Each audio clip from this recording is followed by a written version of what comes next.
ओम जी। प्रेम किसी दूसरे व्यक्ति के लिए गहन और गहरा स्नेह है और प्रेम की हम अगर जब बात करते हैं तो प्रेम दूसरे के हित को भी ध्यान में रखना आवश्यक है कि ये उसके लिए उसका हित हो रहा है, उसके हित में है या नहीं है, या जो हम किसी से स्नेह प्रेम रख रहे हैं या किसी से और उसके वजह से जो संबंध हैं हमारे, चाहे वो पारिवारिक है, वैवाहिक है, व्यापारिक हैं, सामाजिक हैं, तो उसको जो दूसरा व्यक्ति है या जीव है, प्राणी है, उसका हित है या नहीं है। अगर उसका हित है तो ये प्रेम है, और अगर उसका अहित है भविष्य में तो ये कहीं ऐसा ना हो कि जंजीर की तरह हो, जकड़न की तरह हो। जैसा कि हमारे भारत में बहुत प्राचीन प्रथा है विवाह की, और एक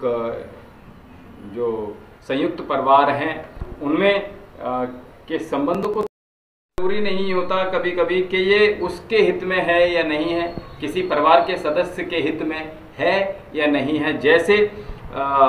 किसी का विवाह हुआ तो हम उसमें ये जब कहते हैं कि हम आपसे बहुत प्रेम करते हैं, मैं तुमसे बहुत प्रेम करता हूँ, उसी क्षण क्या होता है, एक दूसरी स्थिति उत्पन्न होती है, उसे कहते हैं कि गुलामी, या यूँ कह लीजिए कि हम उसकी जो आज़ादी है या अपनी आज़ादी है उसको हम खो दे रहे हैं। अब हम जो करेंगे, जो सोचेंगे, जो हमारा जो कार्य होंगे वो अब उसके अनुसार होने वाले हैं। हम अपना सारा जो आज़ादी है, एक तरह से आज़ादी का मतलब गलत ना लें, आज़ादी का मतलब ये है कि जो सामाजिक हित में हम बहुत सारे कार्य कर सकते थे, अब हम उन बेड़ियों में हैं, उस बंधनों में हैं। जो व्यक्ति इस बंधनों को बरकरार रखते हुए आपसे कहता है कि मैं आपसे प्रेम करता हूं, तो इसका मतलब ये हुआ कि वो आपसे प्रेम नहीं करता है। जैसे एक उदाहरण दे रहा हूं मैं, जैसे हमारे घरों में आपने देखा होगा चिड़ियाँ आती हैं, और चिड़ियाँ जब आती हैं तो वो बड़ा सहज होती हैं, यहाँ दाना चुगती हैं, वहाँ दाना चुग रही हैं,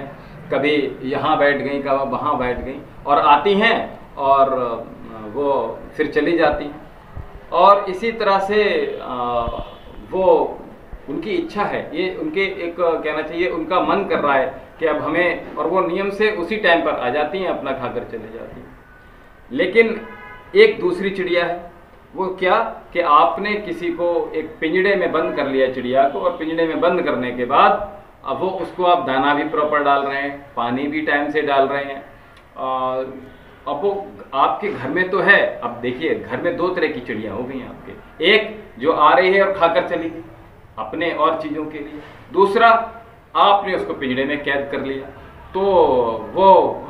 उसकी आपने आज़ादी छीन ली। इस तरह से बहुत सारे जानवर हैं। आप देखिए किसी गाय को रोटी दीजिए, नियत समय पर वो आपके दिन अच्छा मतलब अपने आप ही स्वाभाविक रूप से आना शुरू कर देगी। कुत्ता आप देखिए रोटी डालिए,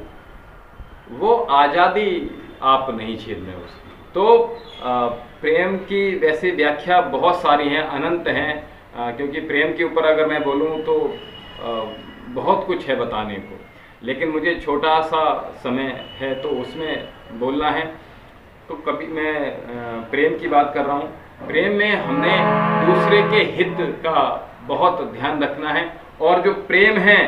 वो हमें यही सिखाता है। और ये कबीर जी भी बहुत प्यार से कहते हैं, कबीर जी कहते हैं कि जो प्रेम है वो किसी खेतों में नहीं उगता है, और ना आप उसको बाज़ार से जाएं और ख़रीद कर लाएं। ऐसा भी नहीं है कि जो बाज़ार में मिल जाए आपको खरीद लो उसको जितना मर्जी रकम देने के बाद। और प्रेम अगर आपको चाहिए तो उसके लिए जो निस्वार्थ प्रेम है, जो दूसरे के हित को ध्यान में रखकर है प्रेम, उसमें ये भावना होनी चाहिए कि अपना जो सर है उसमें कहीं क्रोध नहीं हो, काम ना हो, स्वार्थ ना हो, इच्छाएं ना हो, डर ना हो। तो और उसमें जो एक भावना है वो त्याग की भावना हो, दूसरे के हित की भावना हो। तो ऐसा हमारे कबीर जी भी कहते हैं। तो बड़ा अच्छा उन्होंने दोहा लिखा क्या